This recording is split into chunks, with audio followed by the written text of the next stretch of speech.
বুড়া হইছে কিন্তু শয়তানি করে। Ahana Shut up! এত বড় সাহস তুই আমার গায়ে হাত তুলছ? অহনা এত রাত পর্যন্ত তুমি কোথায় ছিলে? এভাবে সারা একদম চেঁচিয়ে কথা বলছো কেন? বাবা তুমি মাহিরকে সার বলছো?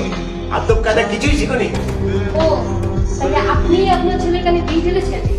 বুড়া হইছে কিন্তু শয়তানি করে। Ahana Shut up! তোর এত বড় সাহস তুই আমার গায়ে হাত তুলছ? অহনা বাবা দেখো এই আমার গায়ে হাত তুলছে। আমি এই দুইটাকে জেলে পাঠাবো। আমার একটা কথা বলতে আমি তোমার না তখন তুমি আমাকে ফেলে পাঠাবা? অহনা, তুই তোর স্বামী আর শ্বশুরের সাথে এভাবে কথা বলিস? তোকে পেটে ধরেছি ভাবতেও আমার লজ্জা লাগছে। তোকে অবাধ স্বাধীনতা দিয়ে ভুল করেছিল। বাবা মা তোমরা জানো না এই লোকটা আমার জীবনটা হেল করে ফেলছে। অহনা একদম মিথ্যা কথা বলতাম।